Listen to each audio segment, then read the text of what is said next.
T1 as we head into Champion Select, powered by Omen and HyperX. And T1 on the red side, double bans here once again. Not ever gonna let either of those through again into the hands of Cream. The Sejuani actually takes the place of the Vi. So last time around, we mentioned, how good Owner has been on Vi and his reliable engages for T1. The Sejuani ban does desync the value of those melee solo laners, but then you're also looking at, Vi Ahri combinations from the side of T1. I haven't liked the Ahri picks into the Sylas though, as the Sylas then just steals your ult and becomes so problematic. I don't like the Sejuani ban because I feel like Owner isn't one of the junglers that you can easily ban out. I love the Sylas B1. I think it's a very clear sign of TES that they look at that first draft and go, hey, we threw a big curveball in game number 1, went back to something that worked for in the past. Not going to be the case. And the Rumble comes as no surprise, but a very early priority on the Rakan here for Keria. Wanting to try to make some big plays. Obviously strong synergy between the two champions already. Sejuani, of course, taken on the board means the long-range, non-committal engage is hard to find for the side of TES. If they want to pick up any other jungler that's been conventionally popular outside of the Maokai, they need to be ready to commit to a fight. And against a Rumble, that can be tricky. I bet Faker's got a different pick into Sylas for us, because I think they want solo AP as Rumble. I don't think they want to go with an Ahri or anything now. I hope there's some spicy cooking going on. Let's see. The Ezreal has been so reliable, so I like this double lock-in pretty early for TES. The Rel into Rakan, no problem. Oh, even better.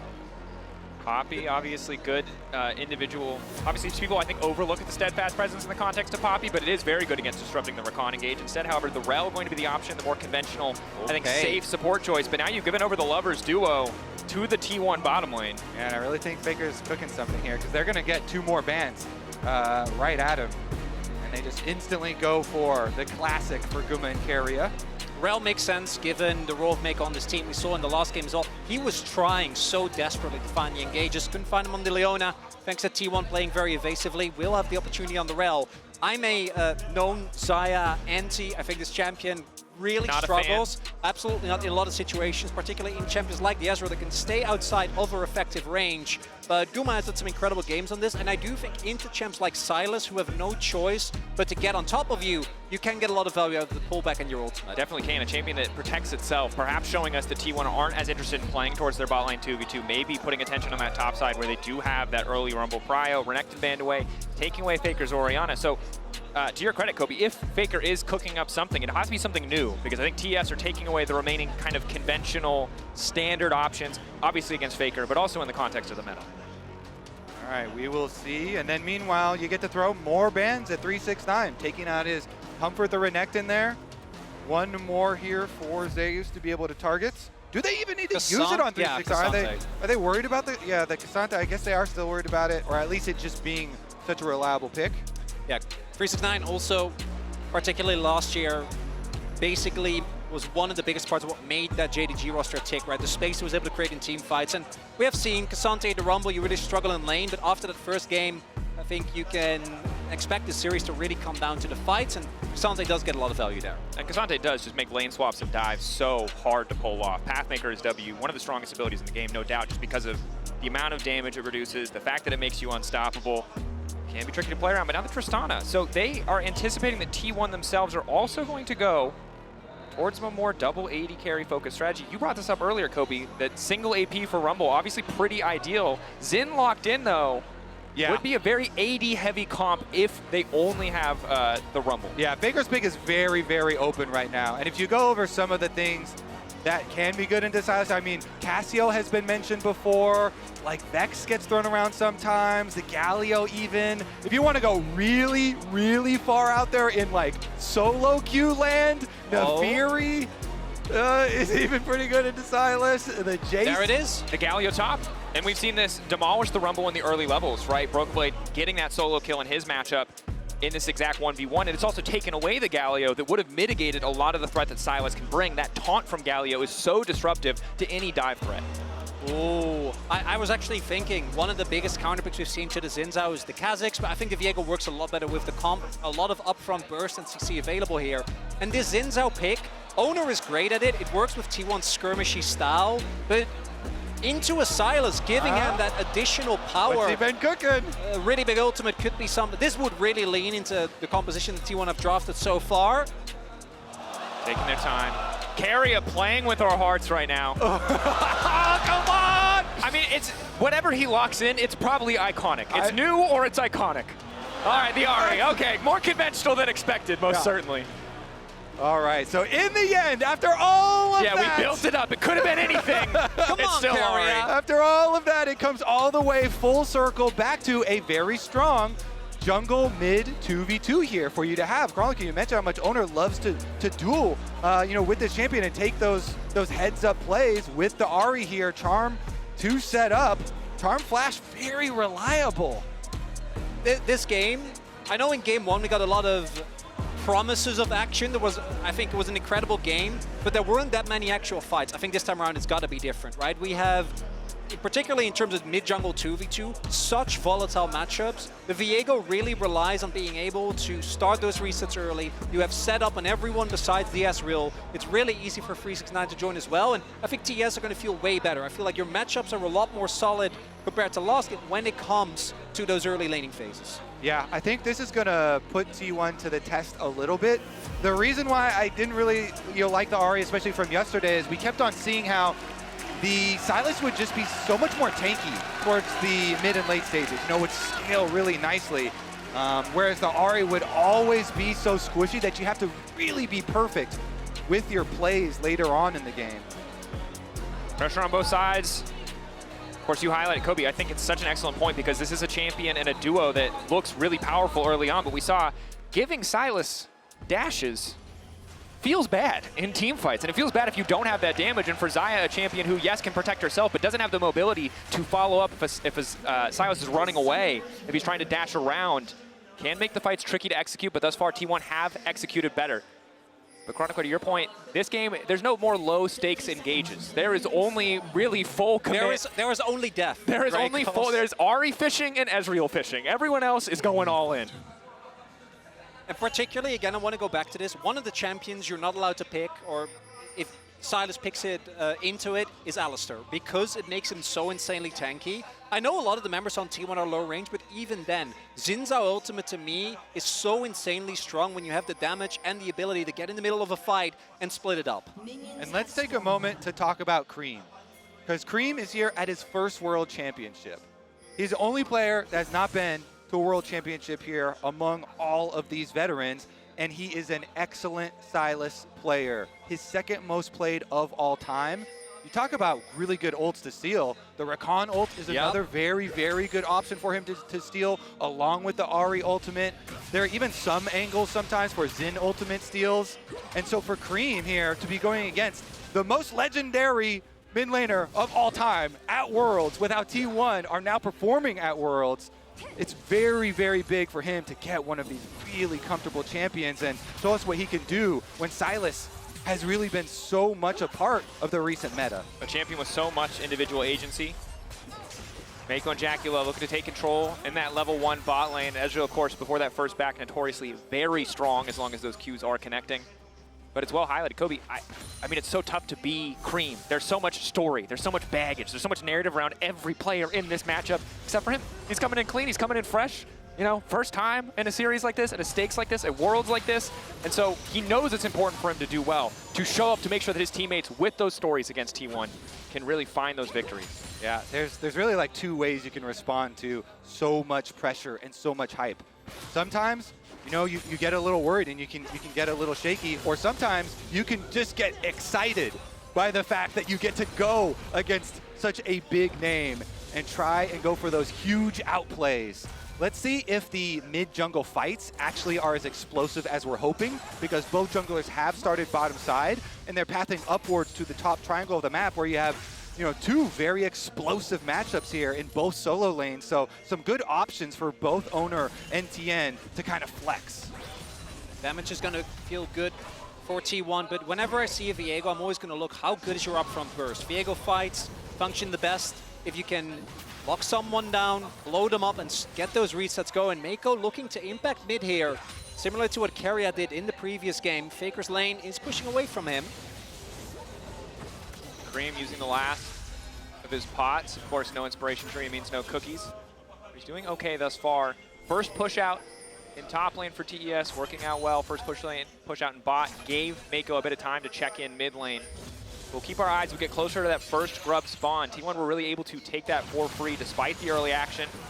Cream now, big chunk of damage, that electrocute proc hurting. Of course, for Cream with Conquer, it's gonna feel great later in the game, but early on, it's so difficult. Charm Flash, flash response from Cream. Well done by Faker. Yeah, gonna be traded flashes, so an offensive flash is as easily punishable as a defensive one, and after the teleport back, let's see, since it's gonna slowly push the other way. Junglers both recalling though, and you're getting just a re-clear here from Tien. Tien being very efficient on the Viego. As Krugs are coming up, he kind of hovers bottom side and should be a little bit ahead of pace in the junglers' options for maybe affecting these flashless mid laners. And there's a limited window of time, as we know, because both of these post-6 are going to be either extremely hard to kill, extremely mobile, or both. Silas can easily steal that ultimate from Owner, become more tanky in case of a 2v2, as we now get the first couple of backs to come through. Nothing crazy thus far. Faker is still holding on to his TP, so any trade he makes now with Cream, he's going to be feeling great about, and first objectives are starting to come up on the map. You have the early Ocean Drake again setting up for a strong soul here. Good wards as well, knowing that it was a red side start there for Tien. And it looks like that ward's gonna pay off right now. Does give them vision as he enters towards the river, so Faker can back off. Tien walking up to the top side of the river. Has one camp to clear if he wants to go for wolves, but I suspect Grubs and control of the Grubs area is gonna be the bigger name in the game. T1 in the bottom lane, already getting push out. If they can get a recall, if they can remaneuver to the top side of the map, they should be favored in the Grub fight. LCK team's notorious for prioritizing this objective head and shoulders above something like the Drake. Our featured matchup presented by Mercedes-Benz. No surprise we're talking about the junglers. Tien a bit of a struggle in game one. Both players this time around, Tien and Owner, obviously a lot of tools to make these individual plays across the fights. That's a big difference. In game number one, on the Ivern, Tien's just not going to have the same agency that he does, much more supportive in how he has to play, trying to enable the rest of his teammates. Not going to be the case here on the Viego. Really want to try and go for those big pop-off fights as T1 rotating over everyone towards these Grubs. Mid lane Prio being caught by Guma and Keria, and we might have a brawl on our hands. Green level 6 can take any ult he wants. Bit of poke coming in from Tien. But again, Owner and Faker already starting on the objective. TES a little bit late here. 2 ults available for the top laners. 369 trying to come down, but forced to use that taunt. Looks like it'll be a bit of a brawl here. One stolen away by Tien. Okay, matching Grubs, TES late for the contest, but T1 debating if they really want to re-enter this area.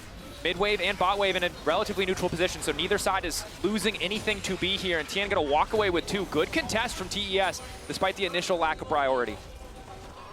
Yep, go in with Smite, grab the other one. T1 though still sticking around to clear out the vision.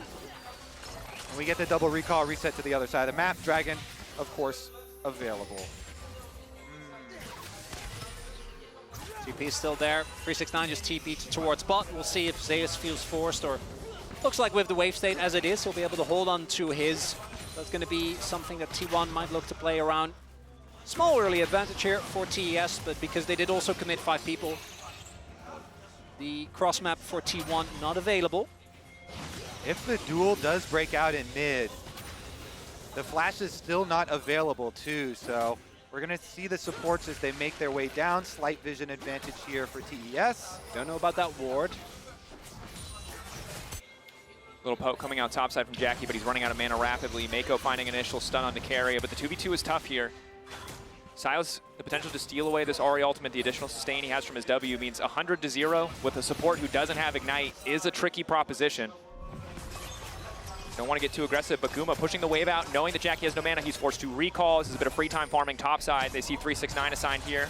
They know Jackie level will be heading bottom, but crucially, 369 arriving in time to stop that plate from going over. T1 seeing Galio topside, no TP. Yes, he has ulti, but it's going to take him time to walk down, so they're happy knowing they have an advantage to just take the Drake.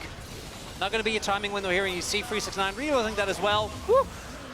So we have 2 Ezreal steals already this tournament. Not going to be the case here.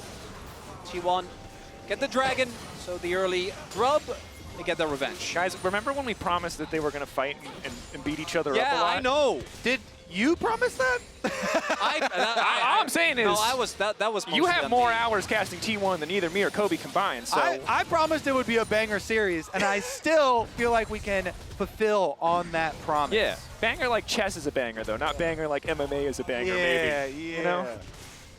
Honestly, though, the tension that just builds when we do have trades like this towards the mid game, and honestly, to your point, like we've fully waited out the entire flash timers of both Faker and Cream that were expended in mid lane in a matchup that can be very volatile with two jungles that can get very aggressive. Now that they have their level 6s, of course, Viego, does have the option for potent TES. executes, and he has made his way up for Baiting a if he's lead safe gank. here. He's staying so far back with the Oh, Electro yeah. Harpoons. But you can see Owner on the way. Doesn't trust it. Who's baiting who? Wait, Creamy's on his way though. They know. TES They now he know. spots that he's going to start to back up. Owner there to shadow if he needs. They know Cream is on the way first. Nice layering of the CC10. Is he going to fall with the ulti? The answer no. Happy to just get the flash. Good play from TES. What does Faker get here in mid lane? How quickly can he push on the tower? The turret plate is half gone, so That's going to be a flash, because 369 actually flashed as well aggressively to try and set up that play. That said, I think the Galio is so much harder to take down, particularly this early on in the game, with the Spectre's Cowl. The entire top side, the only damage that's going to be relevant towards him is basically just Owner, who doesn't really want to spend his time doing that. So I think today is definitely a lot easier to punish if TES see an opportunity to do so, as T1, yet again, changing these lane assignments, sending Fake towards top. 369 should be easy for him to get the push here, but you saw at the end of that play, obviously Equalizer used to clear the wave, which stops 369 from potentially getting a tower or a tower plate in response. So good use of those cooldowns as now we have the Sylas versus Rumble matchup on the side lane. And again, really good early setup here. T1, they rotate their duo into mid lane. So does TES. They're looking for the second grubs. But because Keria actually got there a little earlier, Keria's got great positioning Good initial and engage. Jackie Love flash forward from Owner. Response from Jackie. The flash, the arcane shift out. Oh yeah, Owner had the final auto primed there, so was desperate to get that off. Instead, it's going to waste his Keiria's flash, but still there. the damage is still done. Yen? It's Keria. he's still here. Area. He's been waiting there for about 30 seconds. Tien able to make it out. But Tien obviously has push in topside, so they have an angle to play. Jackie Love staying in the area despite not having any summoners. Oh, That's early a smite from steal. Owner. Grabbing the third grub. Fourth is what they want. TES, can they find the fight? Nice charm on the side. Immediately they find the killer they were looking for. Jackie Love caught out. 3 stacks available for Faker. Nice Ezreal ult coming in for Jackie Love, but the damage not enough. Feathers flying out. Members falling for the side of TES as T1 again managed to find a favorable fight, but Faker's not done. Faker! He gets the double! And TES, the reset champion, taken out as the start of the fight. Jackie Love chunked, and still they commit, and it's a disaster for them early on in this game. Double taunt comes in. 369 just gonna walk away, trying to get control of the wave. 3 for 3 the grub score, but Faker, and this is what's infuriating. You talked about it, the man didn't have the best summer, but when it comes time, when he needs to step up, he just always does. And again, the call from TS, look how low Jackie is. That alone is a big risk, but disengage the CC, charm into knock up. And that's so much of your early damage and skirmishing power already gone, and Jackie can't approach. Faker gets in the brush. He knows he has a control ward with him, and Tien just walks up to it. Oh, the banana brush And this is control. the flash that was burned earlier by Owner. T1 communication has been great. Again, that vision control was set up earlier by Keria. He was waiting in that bush for 45 seconds. And while TES came to a play that was 1 minute in the making, it was T1 who came 2 minutes ahead of schedule, ready to set this objective up. And not always lost for TS, but I again want to highlight both these compositions are outside of the Ezreal, effectively melee. All their effective damage is going to take place from very close range, so falling behind is so much more debilitating than it is if you have a lot more space to play with, maybe play around your poke, play around your long range. That's not the case here. T1 are showing the killer instinct here in the game, and TES are just looking sluggish, walking up to them, not respecting vision control. And remember, I think we have to talk about Tien, right? Like, the first game wasn't great, but we can say, hey, you didn't have the most agency on the Ivern, but getting caught like that on the Viego, we talked about it. You have the chance to turn this game around, to be the one finding the resets, but if you're getting caught, there's just as much accountability in those moments. You cannot afford to make mistakes This might like be the that. make or break moment here. TES trying to take this dragon, and it looks like T1, they are just going to trade, so no breakout fight. And particularly on Viego, the reason why this champion has so much safety is because of the ult and the buffer. You can buffer basically any form of CC by just making sure that you hit the timing right. So as a Viego, just being in that position and having to use your ult, that's rough. But you need to stay alive, otherwise that fight is always a wash. Just looking sluggish, not expecting it. And Faker just got to mine a bunch of money off of this turret in exchange for the bot side play there for TES. Oh, Swift Drift? You love to see it. Faker was already so far ahead off those 2 kills that he just got.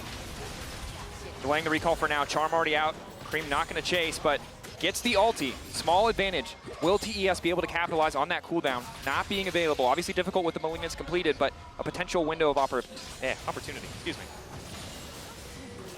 Yeah, Cream with a nice little jump there, but as you mentioned, the ultimate cooldown so low with Malignance, and I've been really funneled into Faker pretty early off the 2 kills, now some extra turret plates, and he is the largest gold lead on the team because of it. And in game 1, T1 outplaying around the map, not giving fights to TES, but this time they're taking fights, and it's resulting in a much bigger gold lead much sooner in the game. And you talked about melee compositions. If it's melee versus melee, who's ever ahead is usually coming out on top or favored in these fights. TES trying to fight back. Bot wave in an even state, top wave in an even state. They're sending Cream up, hoping that they can get control of this Herald area. Skooma perhaps caught out. They'll at least get the cleanse. Good start to the fight, and it's the CC that's going to have to be crucial here for TES. Zayas. Need to find a target, isolate them, and take them down immediately. But you can see they're uncertain. Zayas caught between multiple members of the team, but they don't want to pull the trigger. Instead, focused on the objective here. TP. Faker is TPing. It's to a very safe ward here, and the ulti in 5 seconds. Fakers will be available. Objective's Herald gone. Do they want the exit fight? Instead, focusing on mid. Big win for TES. They just get the teleport, get the objective, and get out. Honestly, yeah. To see some decisiveness there and get the extra cooldown, that teleport that you mentioned, actually quite big here. So TES starting to bring it back. Area, decent sidestep. Cream on the way in. Stolen Ahri ultimate. But giving that respect, not having perfect information, not wanting to fall face first into a waiting Rumble in his ultimate. TES instead looking at the objective. Zayas might be forced to use the equalizer to clear the wave here. And even though they weren't able to actually make it happen, we've seen the mental resilience of this TES team in International. Even go back to MSI, they were down 0-2 to Gen G, turned that into a grueling 5-gamer, almost getting the reverse sweep. And this goal deficit, it's rough, but you can still fight your way out of it. Again, stands or falls, but how a fight starts. All of these last objectives go the way of TES. They get the Dragon, they get the Rift Herald, they get the top tower. Comes. Breaking open mid is big here. That much more control over the map, potential. That's Jackie. Jackie Love in. T1 starting the fight, spinning around, not quite sure where they want to go. T1 stopped the Herald charge from being effective, and they're going to keep the fight going because they see Jackie Love hightailing it out of there. Bit of an awkward exchange. TES get no value out of this Herald. Jackie drunk? What's going on? That was a full circle there. He ended up not wanting to go all the way in because of the positioning of Keria. It's a bad sign when your Ezreal nopes out at that point, but Cream fishing for the 1v1. Faker still 1 dash remaining. Again, I think in the isolated 1v1, Cream you'd expect to be pretty favored, just given the sustain innate in the kit, the additional CC he can bring when he has the Ahri dashes available. I like that little release of tension, though. Yeah. from the mid lane. Everything had been building and building and building. It's like the design team planned to give us comedic relief in high-stakes League of Legends when Rift they allowed Herald. Herald to be driven. Rift Herald is truly a gift. There's a lot of moments. You know, they can be great, they can be heartbreaking. Certain players, I mentioned already, that maybe are not allowed to drive anymore. Not allowed to drive, nope. That said, this one not great or heartbreaking, just a little awkward. Just TES, yeah. They're going to give up a bit more prio than they would have wanted, a bit more of 369's health bar, but all's well that ends well, and for now at least they're holding on to their mid lane tower. That said, Herald could have been big, could have been a lot of money for them, so not getting that advantage is going to hurt TES, but you can see that while T1 had about a 2K gold lead earlier on, it's getting closer and closer as TES pick up more resources across the map. I hope that we actually get a confrontation on this Drake, because currently Deus is recalling to go purchase, and then he should head on down for this objective. Does have his teleport, so he can actually go catch the wave and then threaten with his teleport to come join the fight. Meanwhile, 369 Galio ultimate is ready. You have to be careful. T1, you're going to have to try and draw out the Galio ult without fully committing to the fight. Faker reset. The TES are aware they can go in now with no fear of being down a man. No TP just yet. It's available soon, but not in time. So TES, first to the objective, able to get the mid lane prio, set up shop, and T1 with that rotation over of Zeus. Looks like they're doing a contest. They do. They leave top wave in a relatively even state. Bit of poke coming in from Cream. Has stolen away the Rakan ultimate. Ready to go. Zoning away, 369. TES, priority setup. T1, what's the angle here? They hold the choke. Faker ready to go over the wall. Blast cone there as well. 3K. Owner looking to get involved. Good interrupt coming in from Mako. Equalizer now coming out in the midst of the entire team. Excellent Galio to follow, but Mako's getting damn low. Cream getting lower as well, and Faker finally getting involved in the fight. Guma untouched on the backside, but he can't get any further forward. Jackie Love on the way out. Objective to TES. No flash on 369 though. Likely to fall here. He's a chicken trapped in the pit. Well, good play from TES overall. They do have to pay with the life of their chicken top laner. Giving up a kill for a Dragon, you're going to take that for sure. T1 looking for a little bit more than that, I do think. We'll see, they might be able to, with how low the health bar on this mid lane turret is, push it further, but looks like they don't want to take the risk. And Jackie going untouched in that fight, I think, is a large reason of why T1 didn't commit further. Still flash on Owner, still flash on Faker. And when we look back at this fight, we'll see that a lot of the damage actually goes into the front line, I think, here for either side. Owner's ult in particular, spreading up the fight, makes it really hard to actually get damage on the back line for either side. And I think Mako's performance is crucial in that fight because he stops Keria with the ultimate, with the initial Shattering Strike to interrupt the dash onto Jackie Love to get Ezreal out completely. And while T1 probably favored at that point in the 5v5, TES, good discipline to just retreat. Yes, they do have to watch their chicken get fried in the middle of that Dragon Pit, but I think a worthwhile cost overall. Yeah, and you can see T1 very cognizant of trying to use their dash champions, Faker and Keria, to go in and then bait out a Galio ult and then dash away to try and avoid. But as you mentioned, Mako kind of locks them in with a good rel kind of pulling them back. And in the end, a price to pay for the objective, but still getting to Dragon number 2. T1 though, reset immediately, and now we're looking at top tower. At least what remains of it. Should just fall here. Cream really cannot clear the wave fast enough. T1 usher that wave in, watch it fall, but it'll be traded back by 369 on the opposite side. That even further, and we haven't talked about it yet, is now just on the map is the Baron. Whichever team is going to have to try and play in the Baron with the wave clear that they have on either side is not going to be feeling too hot. Definitely not. But I'm just going to call out Jackie Love right now in a fantastic position. Ezreal has the extra range. He should always be able to get mid-push. He's on 2-item spike. We've talked about it for 10 years of League of Legends. It's as good as it's ever been. So he has the potential to turn these fights around if T1 cannot find a way to shut him out. Especially since Cream on this Sylas has cut down a lot on Faker's gold lead, and he can create room for Jackie Love in these team fights with a Galio on top of now a 2-item Sylas and really good ults to steal. You saw the idea last time around, stealing away the Rakan ult. Being such a tanky possible engager here, both Cream and Mako to set up for possible 369 ults. I do apologize for setting false expectations as we have 4 kills at 22 minutes. It's okay. We forgive you. I felt guilty about it. I can't say the fans. I can't say the fans will forgive you, but we forgive you, Mal. Can never hold a grudge. That said, I feel like Baron, as it was in the previous game, is probably where we're likely to see these fist fights. Keria and Mako fighting a Pokemon battle as their junglers wait behind them. Cream now trying to retreat. Both ultis forced out here. Again, it's really a game of attrition. Who can get better setup? Who has their waves in a better spot? Who has better cooldowns available? And so many of these micro moves might not initially seem important, but they are team fight defining. And after a play like that, you know, the real big benefit is the extra 30 seconds that you kind of get for Cream because he forces Faker back to base. And so Faker goes to regenerate his health, but Cream then pushing out on the bottom side to get the minion wave moving in their favor. See what they can do with it, with top side pushing now, as well as bottom side. TES also have the advantage in vision. Control wards laid down around the Baron, so the minions pushing, the vision set up there. Jackie Love quite safe in mid lane. All the sums are available almost on either side. A lot of volatility in this fight. Maybe 50 seconds. The setup is already starting. This is the possible soul point here for TES. And you can see the poking and prodding. Both teams know if they overcommit and don't find those key targets, they're going to get torn to pieces. Guma on 2 items.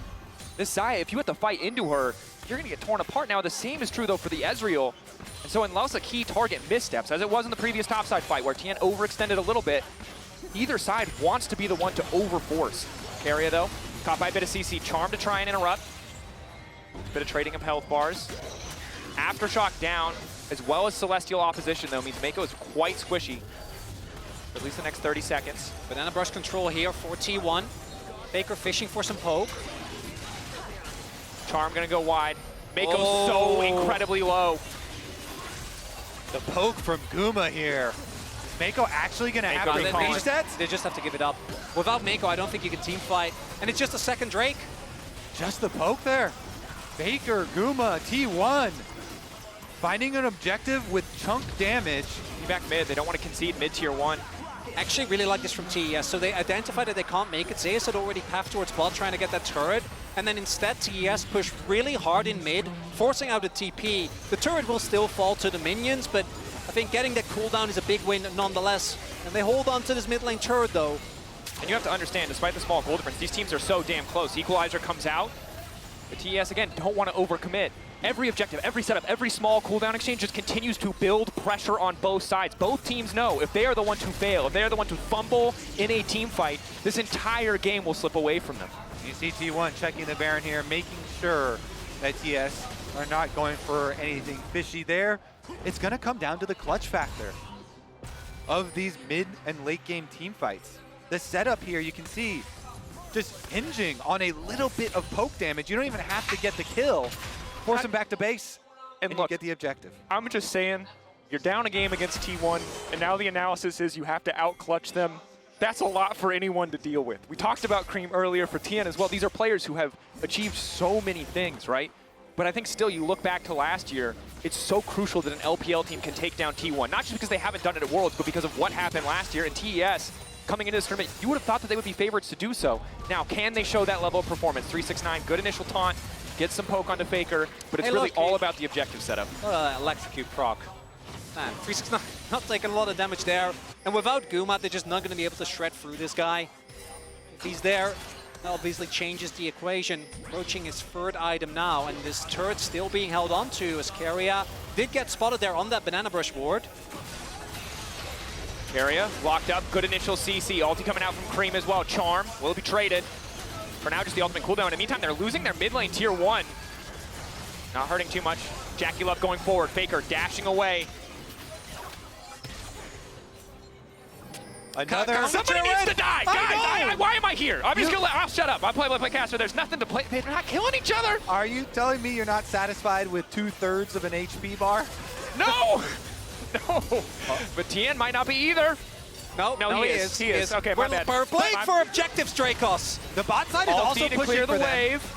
Bot wave pushed in, forces response. TES have priority access on the Baron. They don't have the best Baron taking comp right now in terms of itemization. It's not the Blade on the Viego or the Kraken. It is Black Cleaver and Thunder's guy. We are biding our time, okay? We will strike when the iron is hot. We will not make a mistake. And I think either team, for T1, it's understandable because if they're able to win this game, they're up 2 match points. And for TES, trying to fight your way out of that against T1 of all teams will be a nightmare. I feel like we are very close to Dracos going on strike and just not even talking until there is an actual team fight. Actually, Dracos, I think we have a good 5 minutes. Maybe you can get us a cup of tea.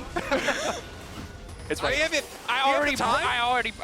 I'll be back, guys. I'm sorry. You guys, if they fight, holler, and I'll shout. Yeah, we'll get you over here. I'll be back. Okay, we wouldn't do that to Drake, because that'd be very... Dracos! He jumped. Why would you? You know, I wasn't joking when I said the tension is building. All it takes is like every time a supporter's in a brush, just like this, we are seconds away from perfect CC layering into death into Baron. They are proccing opposite. Well, at least Mako's got procced. Just getting that cooldown. That 30-second cooldown. Oh, yeah. Again, they keep toying with us again, though, because TS are able to push the side lanes. They are able to get step 1, push side lanes in. Then you look around. When are we going to get the full commitment, though? T1 are just so touch and go while still looking for poke here, you know, walking up and getting small chunks of health. The tower in mid lane, the most important one, still stands for T1. Their point of defense here, their point of safety. Jekyllov trying to poke as much as he can, and you see it is landing. T1 pulling their way in. Is this the time? Crab taken down. You can see Gumayushi deletes waves. Ezreal can get to them first, but Guma kills them so much faster. Gage carry going to go a little bit wide. Has the battle dance to make it away. Jackie hitting some crucial poke here. In the slow battle, He's had TES enough. favored thus far. Again, if they could bait 1 or 2 ultis, it's easy for them to continue to step up. Jackie with a couple of forward-facing arcane shifts. You can tell he really wants it now. Neither team sitting on soul point as Oh, well, yeah. so neither team can commit too heavily towards this Drake. At the point in the game we're in now, approaching 30 minutes, either team can definitely take down that Baron in a very short amount of time. With Carriot down a heal, down his health bar, this time TES are looking to take this dragon uncontested. And T1 want to be T1. They weren't willing to force. Oh, the poke again. I mean, Navori allows Guma to just obliterate this objective, but that initial bit of poke hitting him does matter. Tien doesn't have enough vision here to be confident to step up. TES instead fighting for mid-wave control, and we go again. This dance, this back and forth prodding, hoping to find these cooldowns. The weight of this moment, either team knows. Viego resets, Ari resets, one misstep. Carrier again fishing. In the earlier fight, it paid off for him. They know that T1 are so famous for burning Barons that TS don't Good man even to start it. They don't even want to take the Force dragon. the check, excellent charm! Lineup is there, support down, T1. Strike the initial blow, TES, do they feel like they have to fight here? T1 looking to bully off the mid-wave, Equalizer goes down. Not gonna find much effect. And Faker's low. They're down a man, but the ulti now coming in, Faker. Able to walk away, Ezreal not going to connect, crucially. Cream, 369, ready to step forward. Jackie Love safe for now, knowing a lot of those ults are missing, knowing that Faker is out of the fight for a moment. But he's recalling and he has the TP, he can find the flank. There's so much vision around TES, they have to be careful about overcommitting. Now finally they will sweep away these TP wards. Oh, a lot of damage is still done to T1 though. Baron, Chunk still, Mako, he's running, but 4 members, they spotted. There the attempt to flank. They don't have perfect information. Carrier now trying to make his way out. This charm crucially coming through, hitting 4 members. T1 is taking so much time, and Oner goes in, Oner finds Jackie. Ulti going in, Cream still stepping up, 369 taken out, Carry on the side, slowly but surely T1 are taking the fight. Mako looks to make the difference, the Guma goes up in the air and comes right back down, dragging the hopes of TES alongside them, as again, T1 find the fight, Faker on a rampage, Faker doing it all in the moments where it matters. Carrier's dancing on the corpses of TES! That was insane footwork from the Rakan! That's a clean ace for the Baron! Holy! Possibly for the game! As the tension builds and deflates in just a moment! Fellas, it's a clean 10-0. And you look back, you highlighted Carrier, again, that sidestep is everything. The fact that that stun does not hit from Tien allows him to do so much work. And what's crucial here is Mako isn't there, so 369 has to play for a forward to buy space for his carries. But then he does get obliterated by Gumayushi, and they just don't have the damage. Jackie again taken very low. And then Faker, in the end, cleans it up. At the end of all that, I have one question for you. Dracos, was it worth the wait? Yes, 100%, how could it not be? Thank you. That was beautiful work here, and we're talking about clutch factor and coming down to this next fight. And T1 completely outplayed. That was a clean ace. 10-0 the score with the Baron, with the Dragon. They want more. Cream trying to make his way out. He's already been charmed. He's already been locked up. Perfect CC layering means the Silas is on his way out of there, but he manages to get the dashes out. In time, he holds on. Again, name of the game is survival now for TES. They were on even footing for so long, but with this Baron buff empowering T1, they have to play on the back foot. They have to respect the potential for the push here, concede these tier 2s, give up what they have to, hope to find another fight, another chance to come back in this game. Zeus, Gumayushi, and Carrier have not yet died in this series. There have been so little kills. These fights, as explosive as they are, I feel like I have to apologize also, because I was promising like banger back and forth 5-game series. Yeah. But with the form that T1 are showing, that is not the case. They are dominating. Discipline.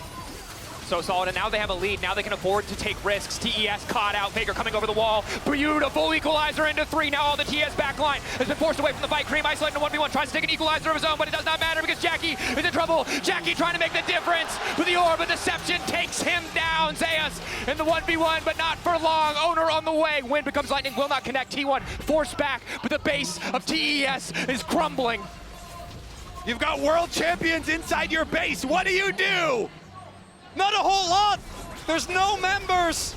Only Tian and Cream trying to hold on, but they don't have the items. They don't have the wave. They don't have the wave flare. He goes in. Charms in, but there's nothing he can do on a knife's edge for so long. But in the clutch, T1 again show up to move on to match point. 15-0? I watched this team barely make it past KT. I watched this team lose to DK.